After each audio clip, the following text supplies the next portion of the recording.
Garth Brooks is now exposing the name of his accuser in a new lawsuit. I think things are just going to get messier until they get right. Right? Pascal. You are now rocking with that dude Pascal. What's up, y'all? A lot of you guys were asking me for some Garth Brooks news. I got some Garth Brooks news for you. Listen, we already know about his lawsuit. This woman who claims to be his former makeup artist. I guess she used to be a makeup artist for his wife, Trisha Yearwood. Then she moved over to work as a makeup artist for him as well. She made some shocking claims about SA, about R, all kinds of stuff. And of course, she was going under the name of Jane Roe. Now they're saying, Garth Brooks is saying this is full-on extortion. He's claiming that he is innocent and this has nothing to do with anything being forced upon her.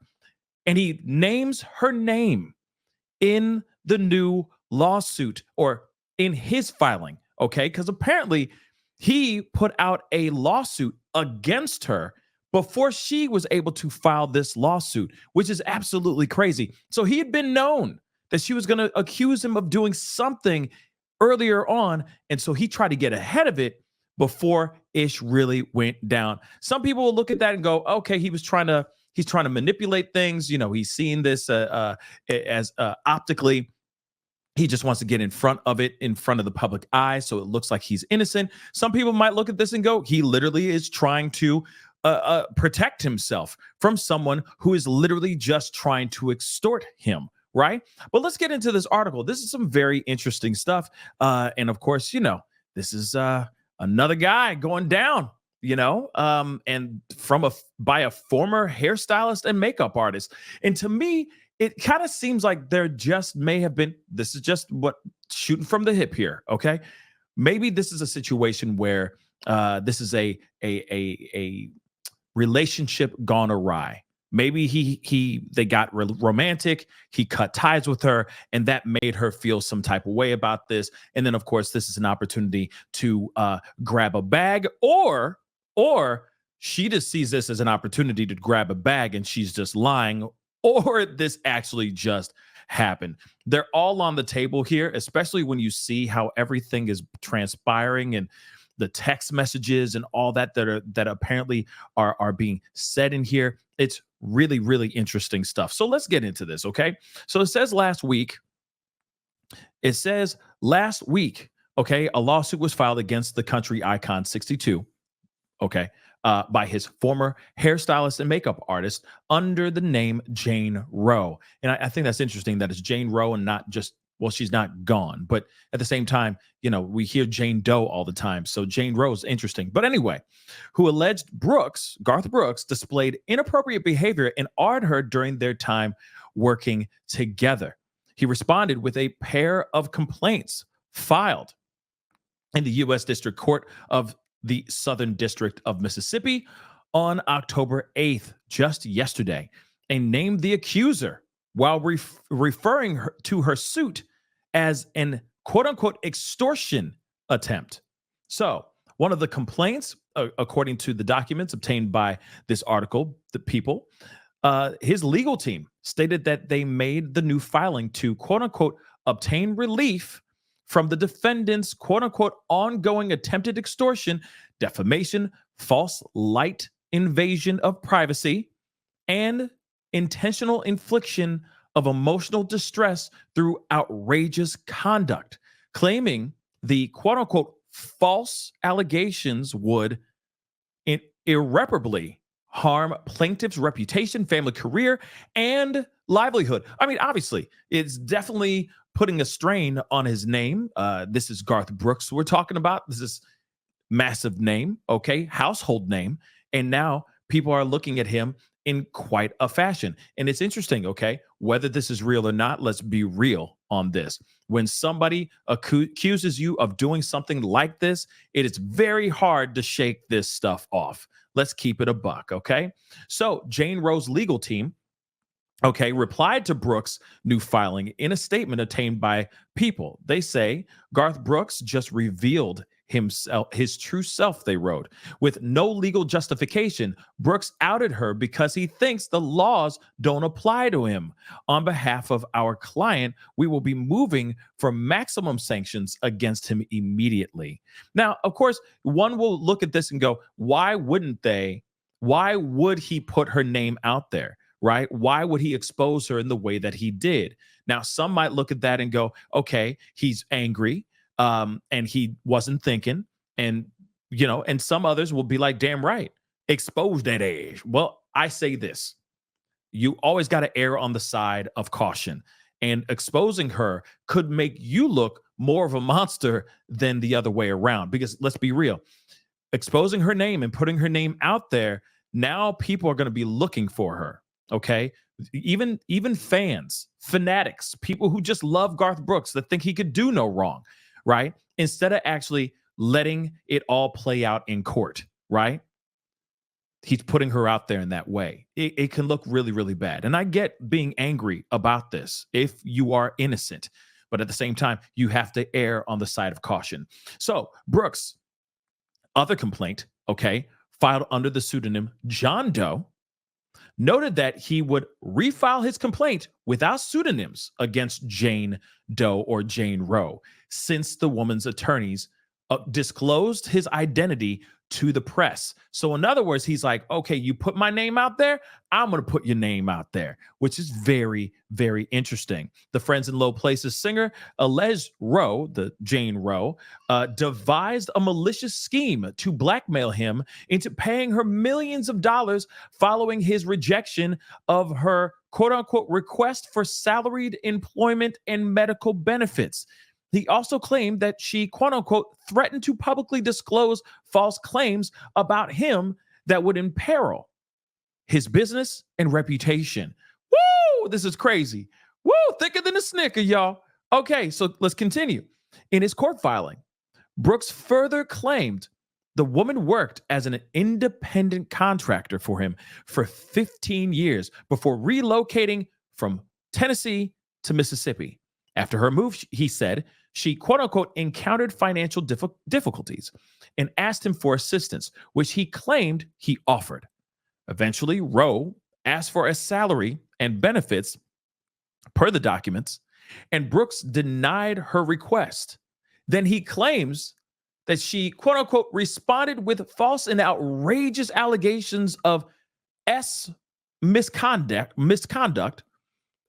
she claims occurred years ago. So she's sitting there going, help me out. I need this, this, and this. I need, I want to get taken care of as far as like put me on your payroll, but I need benefits, so on and so forth. And of course he says like, hey, I mean, he said no, right? And because she didn't get what she wanted, she's like, I'm telling everybody you arred me. I'm going to tell everybody you viciously attacked me and all that stuff. That's crazy.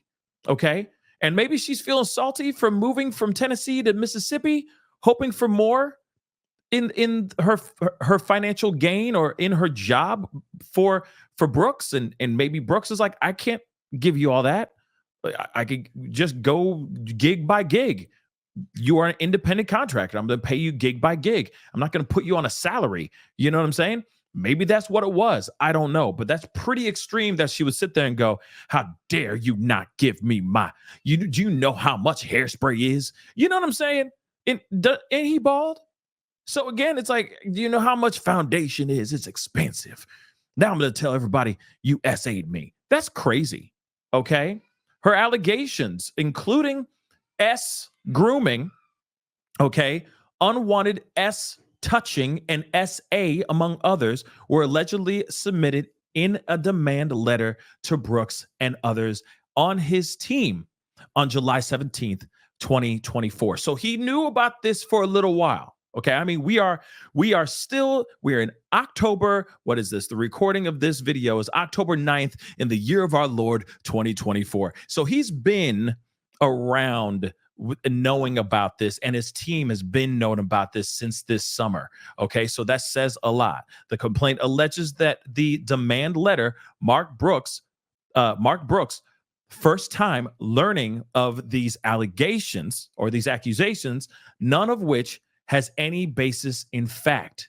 Then he claimed Roe threatened to publicly file the letter, which he called false and defamatory, in a draft civil complaint against him unless he agreed to pay her millions of dollars. In the filing, he said she threatened that if he failed to meet this demand for payment, he quote unquote would face exposure of many millions of dollars based on his net worth. But now this particular accuser is submitting text messages that they had between each other that is saying that there's evidence that this stuff was going on. These explicit text messages. Now, again, the way I see this is very interesting. This could mean a multitude of different things. But it also could just mean that there was an extramarital affair, that there was some sort of affair going on here. But let's just get into this, all right? Very interesting stuff. So this particular accuser, okay, shared some explicit, very spicy text messages, okay, that Garth Brooks allegedly sent to the Jane Roe, okay, this accuser, as she slammed the country star for publicly naming her in his countersuit. As part of her lawsuit, she included an alleged screenshot of text messages between the pair, which is interesting, okay, and a huge stick you carry, Roosevelt. Or Roosevelt. I don't know what the hell's going on with that. Roosevelt. I don't understand that. Because someone explain that to me. Is that a saying? Is that a thing? That's weird. But okay. This is what the plaintiff allegedly wrote in a redacted text featured in the lawsuit. Okay. So he says, apparently he said, "I'll take that nickname. Thank you. I love you." That's what he says to her in replying to what she said, with laughing and heart emojis. Okay.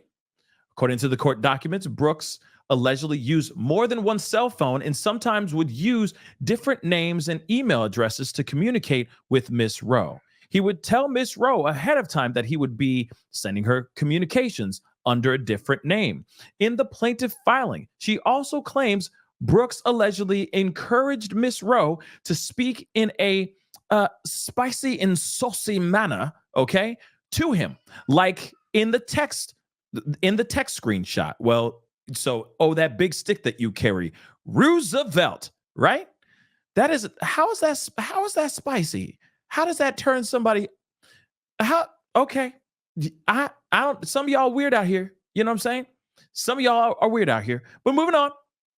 Okay, Garth also sent her, this Jane Roe, some spicy text messages and pressured her to engage in sexting with him. Okay, this is what the lawsuit said. Additionally, she claims that although Brooks thought he deleted everything on Miss Roe's phone, so he had access to her phone, which is interesting, some of their alleged text remained on her phone.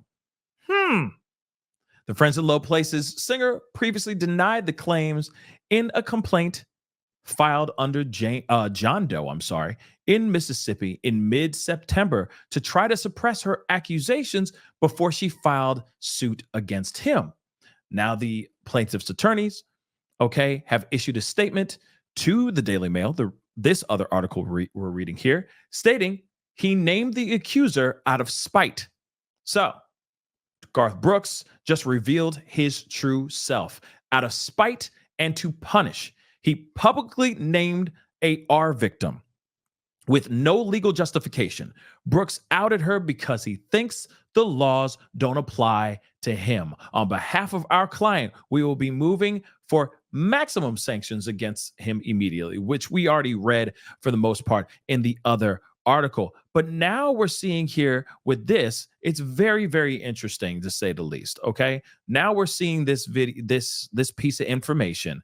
And of course, it does make you wonder, is this all true? Is these allegations real, or are they a money grab? is it really extortion? Because yes, you could look at this optically and look at the timeline and say, okay, he was trying to get in front of this to maybe try to not have her make this be a public thing by filing first so that he can protect his own butt. But then she still files, puts his name out there, and now everybody knows, we all been talking about it, right? And what does he do? He files again,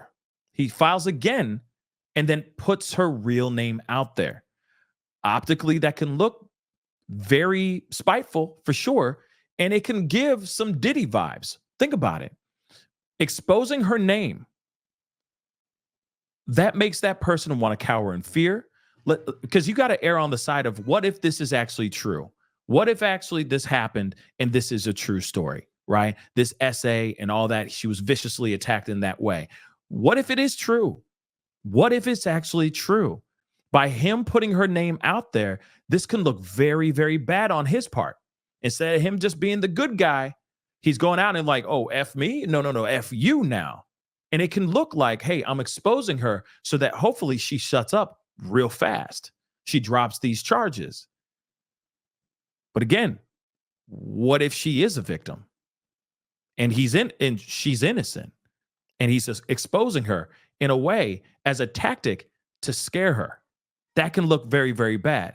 But then on the other side, I could definitely understand her him being upset about being exposed. But I feel like his lawyers should have told him otherwise, to just let it be what it is and fight the fight. Fight for your innocence and let it be what it is, because publicly this can look very, very bad for Garth Brooks. We're already in the realm of Diddy right now. Real talk. Diddy's orbit is expanding and getting crazier and crazier.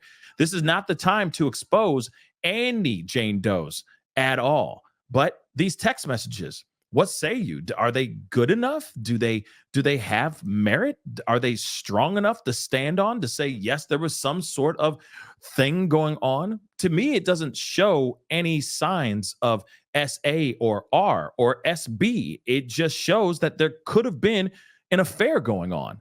And that's literally all I see here. But I want to hear more proof. I want to hear more of what's going on here. So what say you guys? Comment down below. Let me know what your thoughts are. Do you believe this accuser? Do you think this is extortion or not? Okay. I mean, it's tough, especially when you got people in high places. Get what I'm saying here? Pun intended. When you got friends in high places that are, constantly having people trying to take them down or trying to scoop a bag, that is a possibility. But then also at the same time, you can't just look at this man and believe that he's just an innocent individual just because he's just this goody two-shoes guy on camera. He could also be a monster behind when the cameras are turned off. So anything is possible here.